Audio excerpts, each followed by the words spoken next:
Hello दोस्तों, सबसे पहले मैं आपसे रिक्वेस्ट करना चाहती हूँ कि वीडियो देखने के बाद सब्सक्राइब ज़रूर कर लीजिएगा। मैं इन वीडियोस को बनाने में बहुत मेहनत करती हूँ और इसी से मैं अपना खर्चा चलाती हूँ। जो भी सब्सक्राइब करेगा, मैं दुआ करती हूँ कि उसकी ज़िंदगी बहुत अच्छी, अमीर और खुशहाल हो। प्लीज़ प्लीज़ सब्सक्राइब कर लीजिएगा।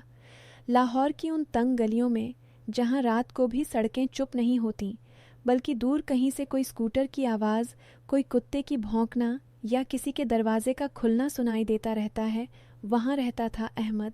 28 साल का, एक छोटी सी आईटी कंपनी में काम करता, जहाँ दिन भर कोड लिखता और रात को घर लौटकर चुपचाप सो जाता। उसका घर पुराना था, दीवारों पर नमी के धब्बे, छत पर बारिश के दिनों में टपकने वाली आवाज़। माँ अकेली थी, पिता साल भर पहले गुजर चुके थे। बहन फरहाना छोटी थी, अभी कॉलेज में पढ़ती। अहमद की ज़िंदगी में बस यही 3 लोग थे और एक पुरानी आदत, रात को छत पर जाकर सिगरेट पीना और शहर की लाइट्स देखना। एक शाम कंपनी से लौटते वक्त उसकी नज़र पड़ी एक लड़की पर। नाम था ज़ारा।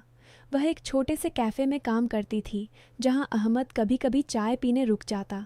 ज़ारा की आंखें ऐसी थीं कि देखने वाला रुक जाता, गहरी, जैसे कोई राज छिपाए हुए हों।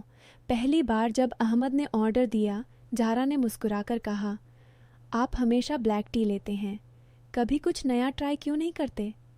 अहमद ने हल्के से हंसकर जवाब दिया, नया ट्राई करने की हिम्मत नहीं बनी अभी।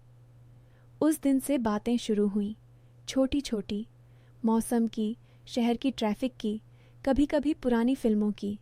ज़ारा बताती कि वह अपनी अम्मी के साथ रहती है, जो बीमार रहती हैं।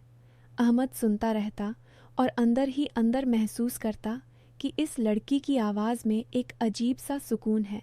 धीरे धीरे मुलाकातें बढ़ीं, कभी कैफ़े के बाहर, कभी पास के पार्क में।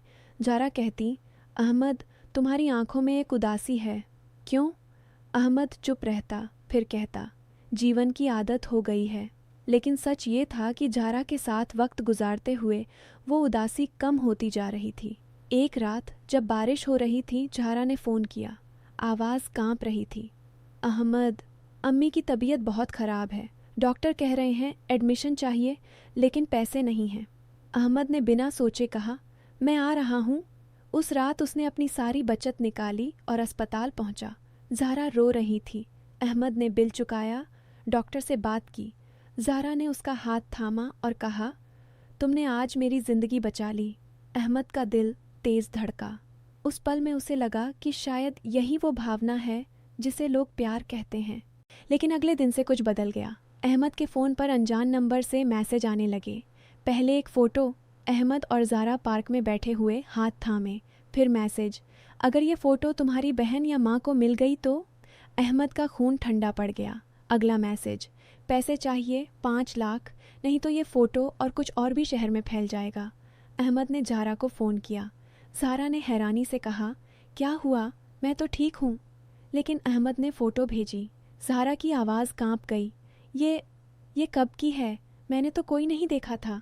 अहमद बोला, कोई हमें फॉलो कर रहा है। रात को नींद नहीं आई। अहमद सोचता रहा, कौन हो सकता है? कंपनी का कोई, पड़ोस का, या ज़ारा के किसी रिश्तेदार का?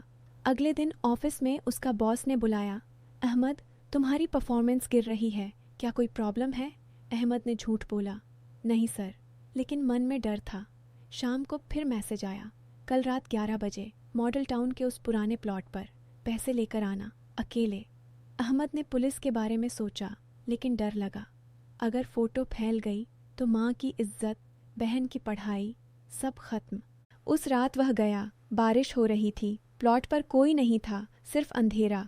तभी पीछे से आवाज़ आई, अहमद। वह मुड़ा। ज़ारा खड़ी थी, उसके चेहरे पर आंसू। मैंने ही मैसेज भेजे। अहमद स्तब्ध। क्या? ज़ारा रोते हुए बोली, मेरी अम्मी की दवाइयाँ बहुत महंगी हैं, डॉक्टर ने कहा अब ऑपरेशन चाहिए। मैंने सोचा अगर तुम्हें डराया तो शायद तुम और मदद कर दो, लेकिन मैंने कभी नहीं चाहा कि तुम्हें इतना दुख हो। अहमद का गुस्सा फूट पड़ा। तुमने मेरी भावनाओं का इस्तेमाल किया, मेरे परिवार को धमकी दी। ज़ारा घुटनों पर बैठ गई। मैं डर गई थी, मुझे लगा अगर सच बताया तो तुम दूर हो जाओगे, लेकिन अब मुझे एहसास हो गया मैंने बहुत बड़ी गलती की। अहमद चुप रहा, मन में 1000 सवाल। क्या ये सब झूठ था? क्या वो प्यार कभी था? वह मुड़ा और चल पड़ा। झारा पीछे पीछे आई। अहमद, प्लीज़ माफ़ कर दो, मैं सब सच बताऊंगी। लेकिन अहमद रुका नहीं। घर पहुंचा तो माँ जाग रही थीं। बेटा, इतनी रात को कहाँ थे? अहमद ने कुछ नहीं कहा, बस बिस्तर पर लेट गया। पूरी रात आंखों में आंसू और मन में सवाल। अगले कुछ दिन अहमद ने झारा से बात नहीं की, फ़ोन ब्लॉक कर दिया। लेकिन एक शाम झारा उसके घर आई, दरवाजे पर खड़ी भीग कर। माँ ने देखा तो अंदर बुलाया। झारा ने सब कुछ बताया, अम्मी की बीमारी, ब्लैकमेल का डर, गलती। माँ ने चुपचाप सुना, फिर कहा, बेटी, गलती इंसान से होती है, लेकिन सुधार भी इंसान ही करता है। अहमद अंदर से सुन रहा था, उसका गुस्सा अब थोड़ा कम हो रहा था। झारा ने कहा, मैं अब कभी झूठ नहीं बोलूँगी। अगर आप माफ़ नहीं करते तो मैं चली जाऊँगी, लेकिन अम्मी के लिए बस एक बार मदद। अहमद बाहर आया। झारा की आंखों में सच दिख रहा था। उसने कहा, मैं तुम्हें माफ़ करता हूँ, लेकिन अब कोई राज नहीं रहेगा। अगले दिन अहमद ने अपनी कंपनी में एडवांस मांगा, कुछ उधार लिया और झारा की अम्मी का इलाज करवाया। झारा ने वादा किया कि वह कभी धोखा नहीं देगी। धीरे धीरे उनका रिश्ता दोबारा बना, लेकिन इस बार सच्चाई और भरोसे पर। माँ ने भी झारा को अपनाया। बहन फरहाना ने कहा, भाई, अब तुम्हारी आंखों में वो उदासी नहीं है। कुछ महीनों बाद जब झारा की अम्मी ठीक हुई, तब अहमद ने झारा से कहा, हम साथ चलेंगे, लेकिन अब सिर्फ सच के साथ। झारा ने सिर झुकाकर कहा, मैंने सीख लिया है, प्यार में धोखा नहीं चलता।